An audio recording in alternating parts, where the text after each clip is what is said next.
680's Richard Southern joins us. And Richard, U.S. President Trump has triggered a countdown clock now in NAFTA renegotiations. And you're looking at some of the key issues that are at stake as the agreement gets reworked. Yeah, a lot at stake here for Francis when this renegotiations of this big trade pact get underway. Dairy and lumber, they're two of the obvious big issues that will be discussed. Some of the lesser-known things, though, lesser-known NAFTA sticking points include auto parts. This is going to be a big one for us here in Canada. White House wants more car parts made in the U.S. That could eventually lead to higher car prices, potentially.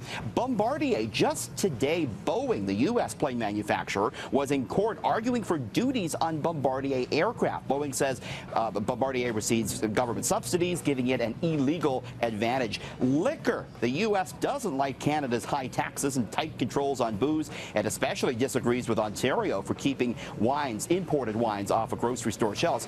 Telecommunications. This could be a big one. U.S. might look for more cell phone access in Canada, maybe, you know, more foreign ownership as far as cell phones are concerned. And labor mobility right now, work visas under NAFTA are very restrictive, and that could be changed. Francis, we've seen the Canadian dollar pull back the last couple of weeks, and I think part of that has to do with the nervousness over the NAFTA renegotiations. Yeah, only time will tell. Well, let's look at the markets now. We saw the numbers. The Trump dump did not extend into another day.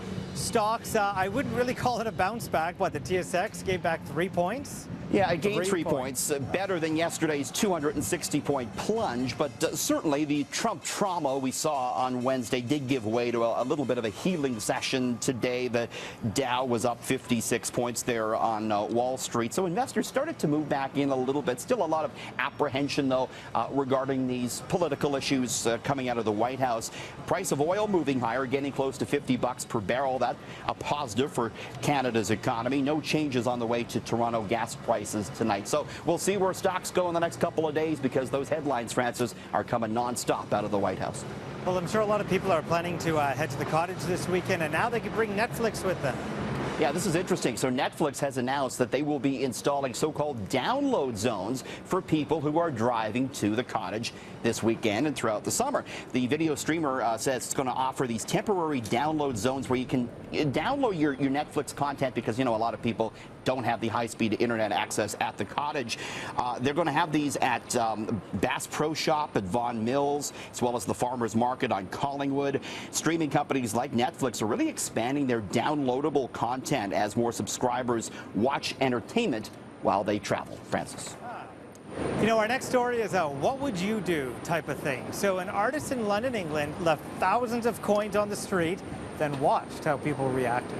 Yeah, so this is interesting. So he left a pile of 15,000 2-pence coins on the ground. We have a picture of this. This is about 300 British pounds all told, 528 Canadian dollars. All of this weighed 235 pounds, so it was heavy. So first off, a group of kids stopped by, and they sat down. They played with those 2-pence coins, but they didn't take any. They just had a bit of fun.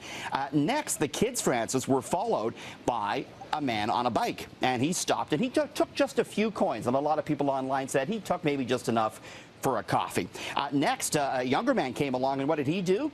He made it rain. He dumped some of the coins over his head, took a few pictures. You know, when else are you going to get a chance to do that, right? Make it rain with the coins. Eventually, though, the inevitable happened.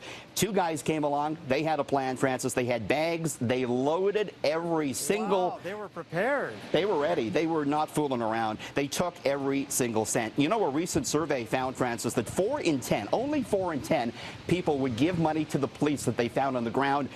Just over half said they would keep the found cash. Definitely a what would you do? 10.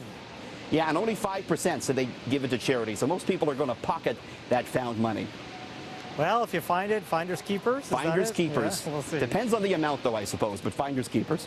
Now, Richard, I know you're covering some major breaking news when it comes to Canada's unofficial national dish, Swiss Chalet chicken. What's going on? Stop the presses, Francis. For the first time ever, the legendary Canadian chicken chain is going to start selling fried chicken. They've never done this before, and so this is for a limited time until June 11th. What's more, Swiss Chalet says they're going to put, or they are putting, their famous dipping sauce in the batter before they batter and deep fry the chicken. Cara Operations, owners of Swiss Chalet, they haven't been having a great run on Bay Street. Investors not exactly hungry for the stock. It is down over the past 6 months. So we'll see if fried chicken at Swiss Chalet can revive Cara food stock, Francis. No. You don't mess with the quarter white.